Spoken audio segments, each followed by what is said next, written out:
what are other things which karma may mean that you have heard? Yes? You have to do it with intention, that not for you, but either wherever, the community or for the good of something else or somebody else. So to have an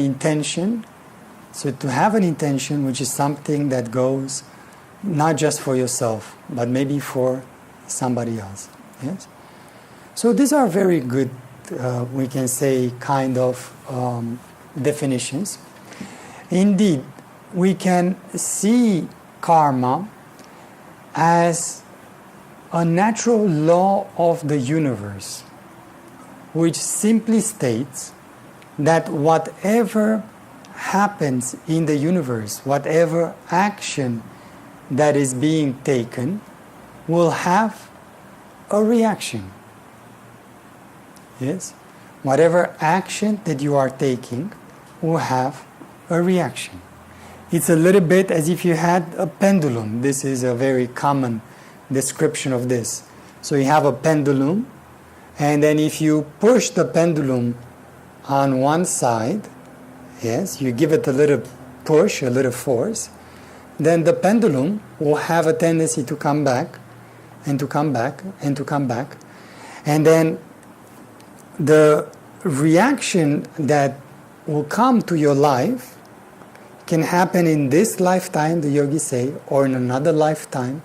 So there is a form of a karmic deposit we can imagine that collects all the karma. And we can look at the karma as the universe's, we can say, capacity, interest, or tendency to simply come back to harmony, to come back to center. So something gets disturbed or pushed, whether it's a good karma or bad karma, and the universe wants to bring it back to equal, neutral balance. So if you help someone, the universe would want to bring you some help sometimes in your future. You kick someone, the universe would want to say, well, I'm bringing you back a kick. Yes? So it is something like this, approximately like this. Yes? So in general, we can have a different understanding of what all our actions are. In Hridaya Yoga, we are very interested in working with presence and awareness. So this is yet another way to bring deep awareness of our actions. So what am I doing right now? Let's say giving this talk and this speech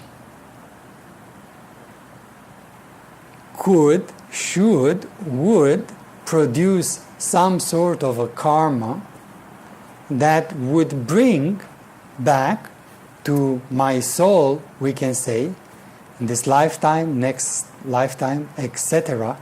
In the future, I'm creating a form of future karma right now to be able to maybe receive a talk or to have someone speak many, many words to me like this and me to listen. It could be also at this level as well. Hopefully, some sort of a spiritual discourse. Or whatever other subtle actions that are also occurring right now, which I am expressing. So it is something like this. Right now, I seem to be creating the conditions for some future karma. Yes? Of course, the big question would be, how can I act so I don't create the conditions for a future karma? What can I do right now in this moment to not create the conditions for a future karma? So this would be karma yoga. Yes? This would be, how can I act in such a way that I can transcend the very karma which creates this manifestation, this existence, that this soul seemed to listen to incur, to have it expressed at the level of the body, mind, this being that is cloud right here, right now. You see? So we are already understanding things. But the first thing that we can already look at, you'd be to become very much aware, what actions am I doing right now?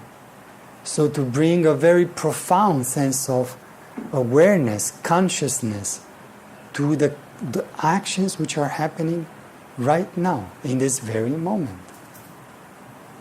And if I were to ask you, yes, I see most of you are sitting there. Well, what action are you doing right now? Learning.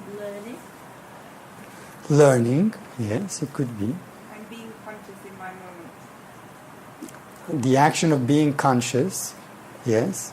So that means you might be creating the karma to be more conscious in the future. Yes, could be. Very good one. Yes. Thinking is an action. Emoting, working with emotions. Yes, experiencing, living and living emotions. Yes, so living the emotion out. Shifting around without becoming aware of it. Scratching without being aware of it. Yes, these are also actions.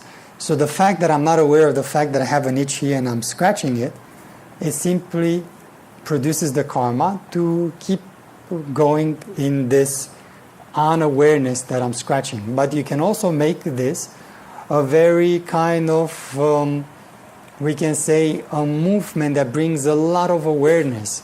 A movement which is almost, I don't know what to call it, maybe ritualistic kind of movement, like this, where you become aware of the scratch, and in that moment you can choose to act instead of react.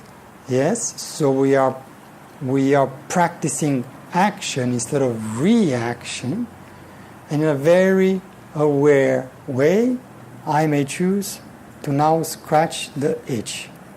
Yes, and then to place my palm back down. If we were to do this, would we become more aware or less aware? Or would we continue to be in that common, ordinary way of being?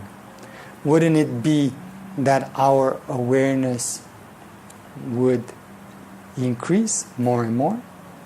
If you are aware of eating your food in this kind of way, wouldn't in that moment, wouldn't you develop more awareness of the physical body, of the thoughts, of what is happening in that specific moment? If you were to walk slower with awareness, which by the way is called walking meditation, wouldn't you in that moment develop more awareness, more presence? So we are already learning something from karma. There are some other interesting things about karma. For example, being it a law of nature, can we avoid this law of nature?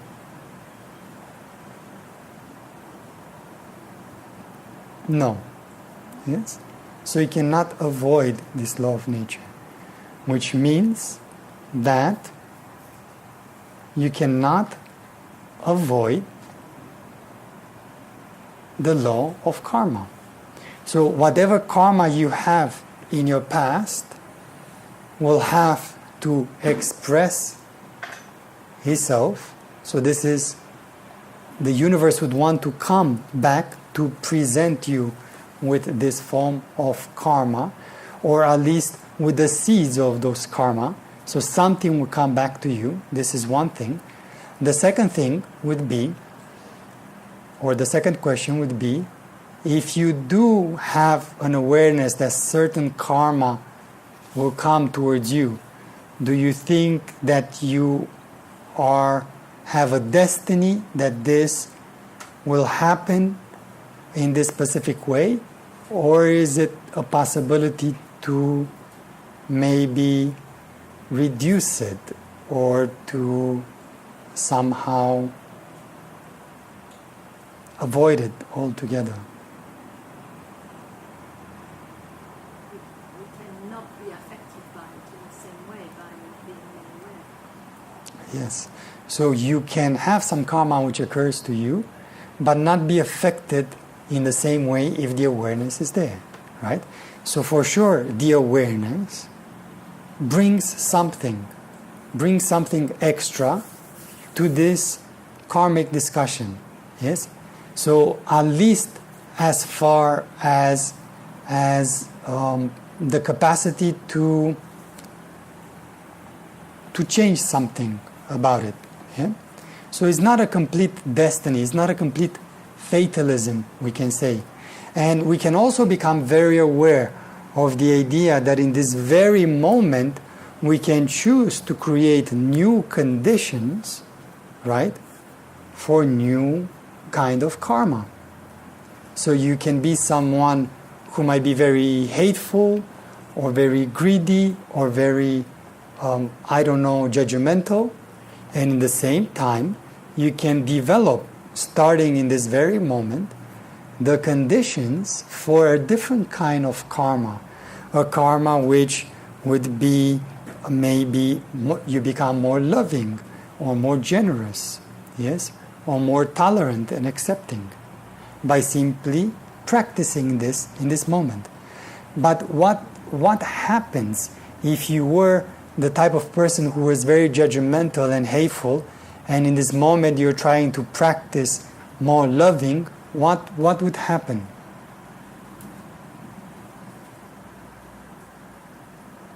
Something would have to give. You can't have both at the same time. You cannot have both in the same time. So one of them would have to give way. Mm-hmm. Either the hatefulness will overtake the love, or the love will overtake the hatefulness. Yes, so practicing the opposite of something, like Patanjali says, we have a tendency to diminish that. What else would be true? If you're someone who is utterly judgmental, and now you're trying to be utterly loving and tolerant, what would be the authentic truth that you have experienced in your life when you tried this experiment before? What would happen? What has happened before?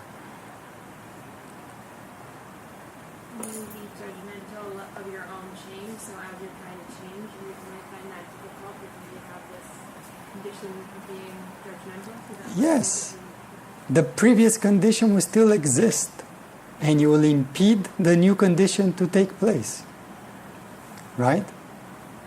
So the previous condition will still exist, and so that karma has a momentum. Yes? So that karma, there is a momentum to karma. There's a momentum to your tendencies which exist, which simply will have, is like a boat that you cut the engines in the water, in a sea or in the ocean. You stop those engines, but something about that boat, the mass and then that momentum, that inertia of the mass, will simply continue. That moving inertia will continue to still move the boat for some time until the forces of the ocean, that ocean will simply end up stopping somehow that karma, that boat from moving. Well, we can say the same thing about karma. So if the karma is like a pendulum that passes in and out, yes, in and out, then we can say that karma yoga would be becoming aware about a specific tendency or an action that seems to happen. Yes?